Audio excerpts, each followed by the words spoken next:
Hello friends, welcome to Flourish Learning. शिक्षणाने माणूस समृद्ध होतो. चला तर मग आज आपण ही इयत्ता 7वीचा पाठ 9 समप्रमाण आणि व्यस्त प्रमाणमधील सराव संच 39 शिकूयात, समजून घेऊयात आणि समृद्ध होऊयात. सराव संच 39 मधील पहिला प्रश्न आहे. सुरेश आणि रमेश यांनी 1,44,000 रुपये 4/5 या प्रमाणात गुंतवून एक भूखंड खरेदी केला. काही वर्षांनी तो विकून त्यांना 20% नफा मिळाला. तर प्रत्येकाला किती नफा मिळाला?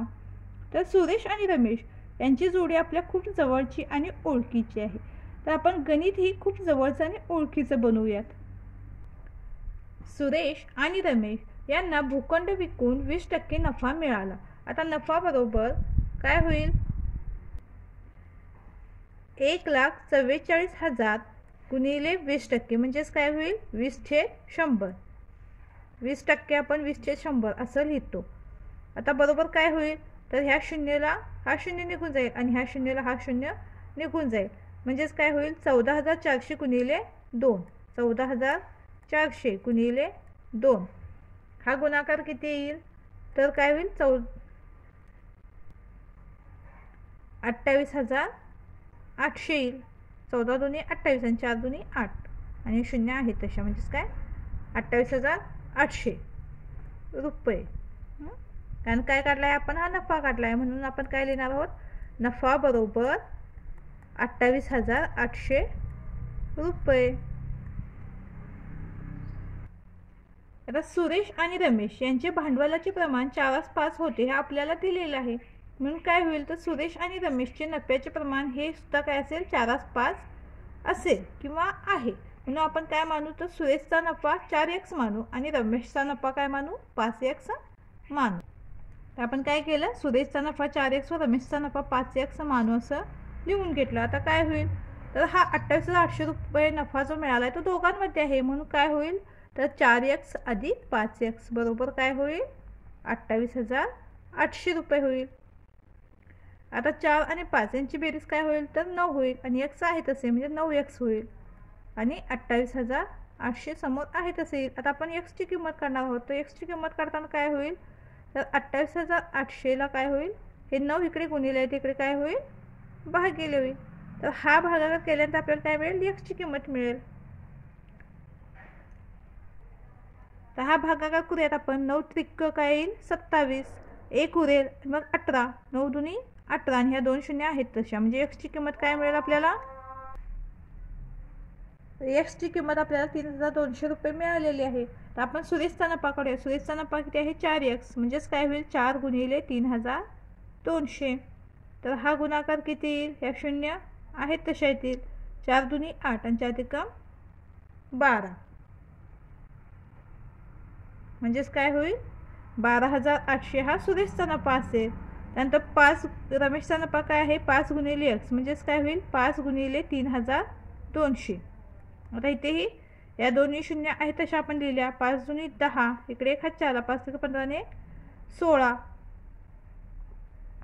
म्हणजे रमेशचा नफा किती असेल? 16,000 रुपये. सुरेशचा नफा किती आहे? 12,800 रुपये.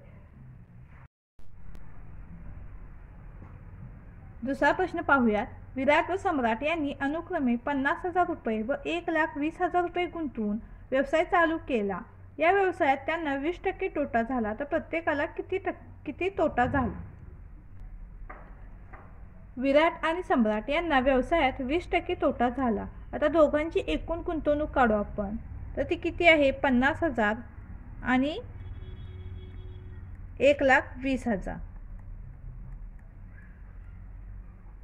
त्यांची बेरीज केल्यानंतर आपल्याला काय मिळतात? तर 1,70,000 रुपये मिळतात. म्हणजे त्यांची एकूण गुंतवणूक ही 1,70,000 रुपये आहे. मग आता तोटा काढताना काय होईल? तर तोटा जो झालेला आहे तो या पूर्ण रकमेवर झालेला आहे. 1,70,000 रुपये गुंतवल्यानंतर त्यांना 20% तोटा झालेला आहे, म्हणून तोटा बरोबर काय होईल? तर 1,70,000 रुपये गुणिले 20% तोटा झालेला आहे, म्हणून 20/100. त्यानंतर काय होईल आता? तर ह्या शून्याला हा शून्य निघून जाईल, ह्या शून्याला हा शून्य निघून जाईल, म्हणजेच काय 17,000 गुणिले 2 होईल. तर हे उत्तर काय येईल आपलं? 17 दुनी 34 आणि या 3 शून्य आहेत तशा, म्हणजे 34,000. तर त्यांना 34,000 रुपये तोटा झालेला आहे. तर विराट आणि सम्राट यांचे भांडवलाचे प्रमाण काढू. तर त्यांनी अनुक्रमे 50,000 आणि 1,20,000 रुपये गुंतवलेले आहेत. म्हणून त्यांचे प्रमाण कसं असेल तर 5/12 हे प्रमाण येईल. म्हणून विराट आणि सम्राट यांचे तोट्याचे प्रमाण 5/12 आहे. म्हणजेच काय होईल, विराटचा तोटा हा 5x असेल आणि सम्राटचा तोटा हा 12x असेल. विराटचा तोटा 5x व सम्राटचा तोटा 12x आहे. म्हणून काय होईल, 5x अधिक 12x बरोबर काय होईल, तोटा किती आलेला आहे आपला 34,000 रुपये. मग 5 आणि 12 यांची बेरीज काय होईल तर 17. तर 17x बरोबर काय होईल 34,000 रुपये. म्हणून x बरोबर काय मिळेल आपल्याला 34,000 भागिले 17. तर x बरोबर काय मिळेल आपल्याला 17 दुनी 34 आणि या 3 शून्य आहेत तशा, म्हणजेच x बरोबर काय मिळेल आपल्याला 2,000 रुपये मिळेल. x ची किंमत मिळाली आहे आपल्याला. म्हणून विराटचा तोटा 5x बरोबर काय होईल 5 गुणिले 2,000 बरोबर काय होईल 10,000 रुपये. म्हणजे विराटला 10,000 रुपये तोटा होईल आणि सम्राटचा तोटा बरोबर 12x म्हणजेच 12 गुणिले 2,000 रुपये बरोबर 12 दुनी 24. म्हणजे सम्राटचा तोटा किती असेल 24,000 रुपये असेल. त्यानंतर तिसरा प्रश्न, श्वेता, पियुष आणि नचिकेत या तिघांनी मिळून सोलापुरी चादर व टॉवेल विकण्याचा व्यवसाय 80,000 रुपये गुंतवून सुरू केला. त्यापैकी श्वेताचे भांडवल 30,000 रुपये होते व पियुषचे भांडवल 12,000 रुपये होते. त्यांना वर्षाअखेरीस 24% नफा झाला. तर नचिकेतची भागीदारी किती होती, नचिकेतला मिळालेल्या नफ्याची रक्कम किती.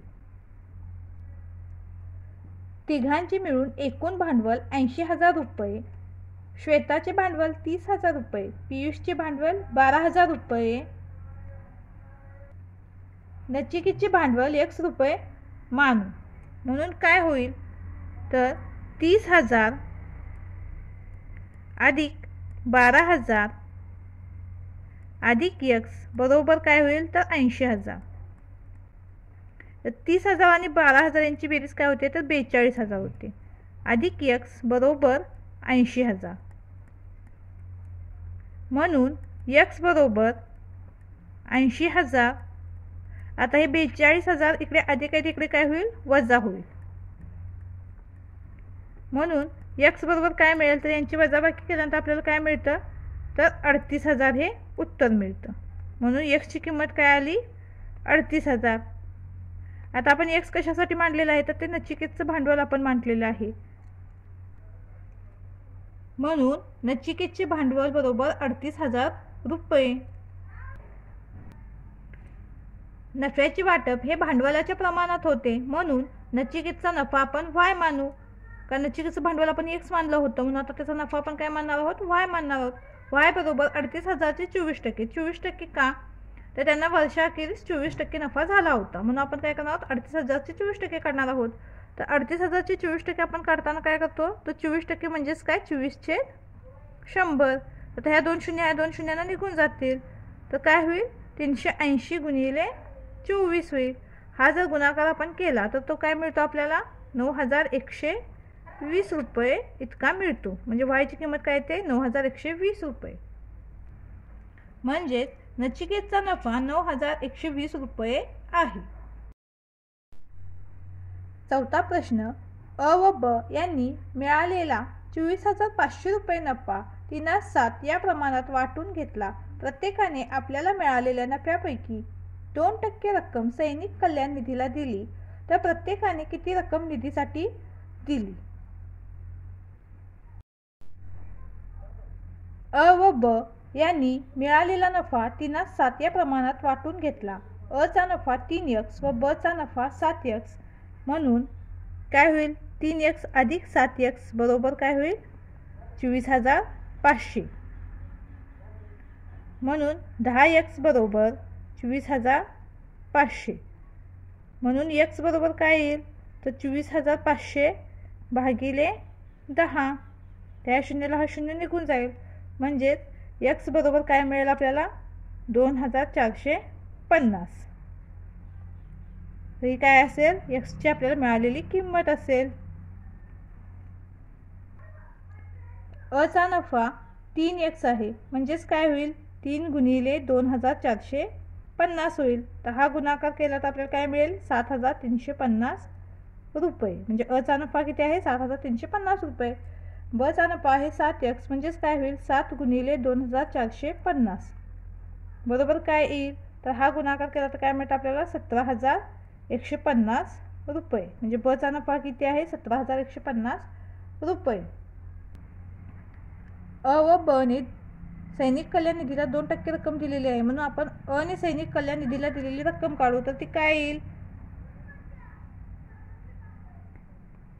7350 गुणिले 2/100 बरोबर काय मिळेल आपल्याला, तर काय होईल, ह्या शून्याला हा शून्य निघून जाईल. बेके बे, बे पंचे 10, 5 एक्के 5, 5 एक्के 5, 23 उरतील, 5 20 आणि काय होईल, 5 20, त्यानंतर 3 उरतील 35, 5 7 35 बरोबर उत्तर काय मिळेल आपल्याला, 147 रुपये. म्हणजे अ ने सैनिक कल्याण निधीला दिलेली रक्कम किती असेल, 147 रुपये असेल. आता आपण ब ने सैनिक कल्याण निधीला दिलेली रक्कम काढू. तर ती किती असेल, तर 17150 गुणिले काय असेल, 2% म्हणजे 2/100.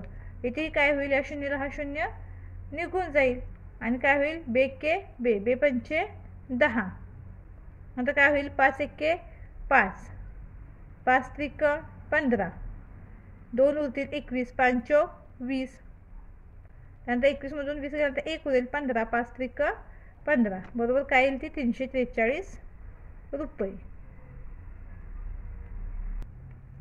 म्हणजे ब ने सैनिक कल्याण निधीला दिलेली रक्कम बरोबर 343 रुपये.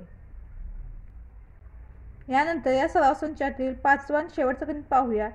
जया, सीमा, निखिल आणि निलेश यांनी व्यवसायासाठी 3/4, 4/7, 7/6 या प्रमाणात 3,60,000 रुपयांची भागीदारी केली. तर जयाचे भांडवल किती रुपये होते. त्यांना या व्यवहारात 12% नफा झाला तर निखिलच्या वाट्याला किती रुपये मिळतील. तर प्रश्न सोडवण्याआधी एक लक्ष द्या, ह्या प्रश्नाला स्टार केलेला आहे. याचा अर्थ हा प्रश्न परीक्षेत बऱ्याच वेळेला विचारला गेलेला आहे. म्हणजेच हा प्रश्न काय आहे, इम्पॉर्टंट आहे. तर एकूण भांडवल 3,60,000 रुपये आहे.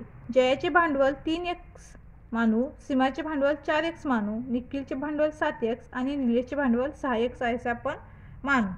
तर काय होईल, या सगळ्यांची बेरीज बरोबर काय मिळेल आपल्याला, एकूण भांडवल मिळेल. म्हणून काय होईल, 3x अधिक 4x अधिक 7x अधिक 6x बरोबर काय होईल, 3,60,000 रुपये.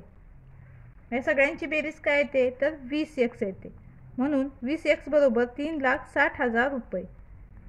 म्हणून x ची किंमत काय होईल, तर 3,60,000 भागिले काय होईल, 20 होईल. म्हणून x बरोबर काय मिळेल आपल्याला, तर ह्या शून्याला शून्य निघून जाईल आणि 18 दूनी 36 म्हणून 18 मिळेल आणि ह्या 3 शून्य आहेत तशा. म्हणजे x ची किंमत काय मिळेल आपल्याला, 18,000 रुपये मिळेल. जयाचे भांडवल 3x आहे. म्हणून काय होईल, तर x ची किंमत आपल्याला 18,000 रुपये मिळालेली आहे. म्हणून काय होईल, ते 3 गुणिले 18,000 होईल. त्यांचा गुणाकार काय होईल, तर 18चा पाडा येतो तुम्हाला, 18 त्रिक काय 54 आणि या 3 शून्य आहेत तशा. म्हणजे जयाचे भांडवल किती असेल, 54,000 रुपये असेल. त्यांना या व्यवहारात 12% नफा झाला. म्हणून नफा बरोबर काय होईल, तर 3,60,000 गुणिले काय होईल, 12/100. का, तर 12% नफा झालाय त्यांना. म्हणजे या 2 शून्यांना हे 2 शून्य निघून जातील आणि 3,600 गुणिले काय होईल, 12 यांचा गुणाकार केला तर आपल्याला उत्तर काय मिळतं, तर 43,200. म्हणजे काय होईल, नफा बरोबर 43,200 रुपये येईल. त्यांना या व्यवहारात 12% म्हणजेच 43,200 रुपये नफा झाला आहे। आता आपण जयाचा नफा 3Y, सीमाचा नफा 4Y, निखिलचा नफा 7Y आणि निलेशचा नफा 6Y मानू। म्हणून काय होईल तर 3Y अधिक 4Y अधिक 7Y अधिक 6Y बरोबर 43,200 असं समीकरण मिळेल आपल्याला। मग या सगळ्यांची बेरीज काय येते 20Y बरोबर 43,200 होईल। म्हणून Y ची किंमत बरोबर काय होईल तर 43,200 भागिले काय होईल 20 होईल। तर ह्या शून्याला शून्य निघून जाईल आणि यांची किंमत यांचा भागाकार केला तर Y बरोबर काय मिळेल आपल्याला Y बरोबर काय मिळेल तर 2160 मिळेल। ही काय असेल आपली Y ची किंमत असेल। निखिलचा नफा बरोबर 7Y मग काय होईल 7 गुणिले 2160 कारण Y ची किंमत काय 2160 आहे।